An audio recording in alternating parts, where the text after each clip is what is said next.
do Dr. Eduardo Maurício, nosso ilustre colega que vai nos abrilhantar com seus conhecimentos jurídicos. E antes de passar a palavra, permita-me que eu apresente o Dr. Eduardo Maurício, que tem um currículo, diga-se de passagem, impecável. Dr. Eduardo Maurício é atuante nos países europeus, Portugal e Hungria, também no Brasil. Também é presidente da Comissão Estadual de Direito Penal Internacional, instituída pela ABRACRIM, membro da Associação Internacional de Direito Penal de Portugal, pós-graduado pela PUC em Direito Penal e Criminologia, pós-graduado em Direito das Contraordenações pela Universidade de Coimbra, pós-graduado também pela Academia do Brasil em Formação pela Intermediários de Futebol, com pós-graduação em Direito Penal e Processo Penal, graduado também pela Universidade Católica de Direito da Escola de Lisboa em Ciências Jurídicas e mestre em Direito de Ciências Jurídicas Criminais pela Universidade de Coimbra. Com um currículo desse, acredito que dispensa maiores apresentações, diga-se de passagem. E então gostaria de passar a palavra para o Eduardo, mas antes gostaria novamente, doutor, de agradecer pela sua disponibilidade e atenção em ter aceitado o nosso convite. E agora estamos a todos ouvidos para poder aprender com o doutor sobre os aspectos jurídicos de extradição nos países Hungria, Portugal e Brasil. O doutor tem a palavra. Obrigado, doutora Kelly. Agradeço a apresentação e o convite de estar aqui participando. Uma honra muito grande. E, bom, pois bem, eu acho que a gente pode adentrar o tema já.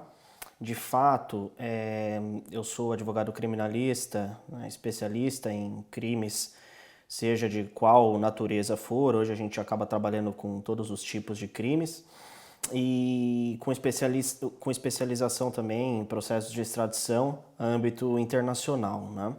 Bom, pois bem, o processo de extradição, o que seria de fato o processo de extradição? Eu costumo resumir o processo de extradição como uma cooperação internacional, né, entre dois países ou mais também. Há diversos processos de extradição aí que tem mais de um país requerente, né, da ordem de extradição.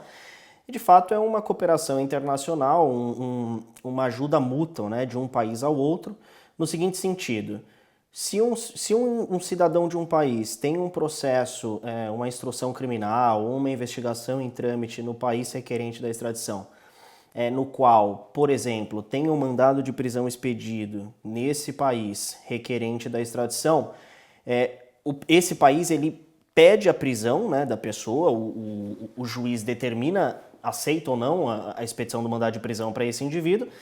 E, de fato, se tem indícios de que o indivíduo é um cidadão estrangeiro ou que se evadiu do país, dependendo da capitulação penal, o juiz determina aí a inclusão, né, na Interpol.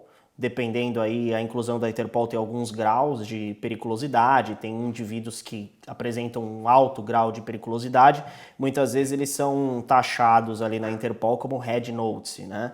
É um indivíduo de alta periculosidade, né? O Right Dangerous, que a gente chama.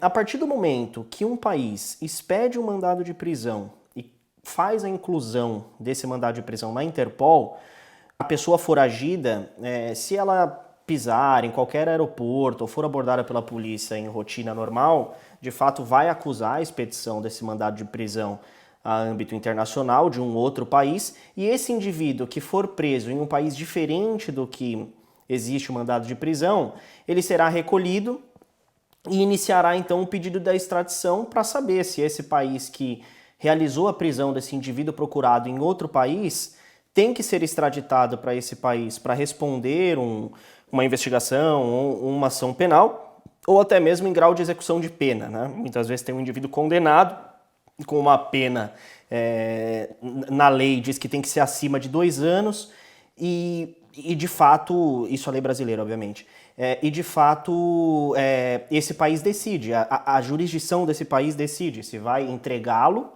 para o país que emitiu a ordem de prisão ou não, né? Mas essa decisão, de fato, ela é estabelecida pelo Poder Judiciário do país que prendeu o indivíduo com mandado de prisão expedido.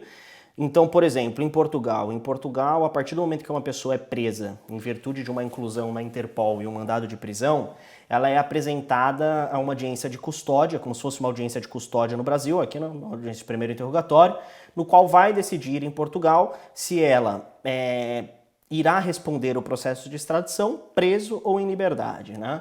De fato, se ela for colocada em liberdade, provavelmente será expedido um termo de identidade de residência, no qual a pessoa tem que prestar um endereço fixo em Portugal, né, para de fato demonstrar que não irá se evadir do destino da extradição. E, obviamente, outras aplicações de outras medidas cautelares diversas da prisão preventiva, como, por exemplo, entrega de passaporte, comparecimento quinzenal ou mensal na sede da polícia mais próxima. E em Portugal, falando de Portugal, se nós advogados conseguimos colocar em liberdade o extraditando, né, em primeiro interrogatório, então ele irá responder, né, à instrução do processo da extradição, com, obviamente, os direitos de apresentar defesa, contestar o pedido de extradição, contestar a formalidade do processo. É muito importante no processo de extradição serem analisados aí se preenche os requisitos da concessão da extradição. Além disso, questões técnicas formais, como, por exemplo, os documentos enviados, vamos supor que nesse caso de extradição, num caso em concreto que envolva Brasil e Portugal. Primeira coisa que tem que se ver, tem tratado de extradição entre os países? Tem. Pois bem, então vamos analisar os artigos dispostos no tratado. Não tem tratado de extradição, como, por exemplo, Brasil e Hungria, que embora tenham um tratado, mas não foi ratificado ainda. Se o tratado não surte efeitos, qual será a lei aplicada? Será a lei de imigração local. Na Hungria chamamos de NBJT, né, a lei. No Brasil, lei de imigração local. Enfim, teremos que analisar se tem tratado ou não. Se tiver tratado, implica as normas do tratado. Se não tiver, a lei de imigração local de cada país, sempre prezando aí pela reciprocidade, né? Seria baseada aí na reciprocidade, em caso de não haver tratado entre os países. Bom, pois bem, voltando. O indivíduo preso em Portugal irá responder uma instrução no processo de extradição. É muito importante no processo de extradição também analisarmos alguns requisitos peça-chave, como, por exemplo, hoje em dia, diante aí da inovação tecnológica, muitas vezes o Brasil, vamos supor, envia ofício com documentos requeridos pelo Ministério Público de Portugal via e-mail. Então, pera lá, como que a gente tem a certeza que esses documentos de fato são verídicos, eles foram autenticados, foi respeitado, né, a validação de um documento brasileiro em solo português? Então tem várias ferramentas que a gente analisa aí no decorrer da instrução em um processo de extradição, visando nulidades processuais que matariam, entre aspas, a extradição direto. Bom, pois bem, tem uma série de outras questões a serem analisadas, obviamente, em um processo de extradição, já que eu estou falando do Brasil e Portugal, mas também, enfim, Brasil-Hungria, Portugal-Hungria, Estados Unidos-Hungria ou Estados Unidos-Brasil.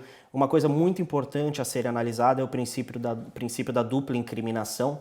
Isso é uma questão muito interessante, né? De fato, muitas vezes, por exemplo, envolvendo um crime de lavagem de dinheiro, branqueamento de capitais.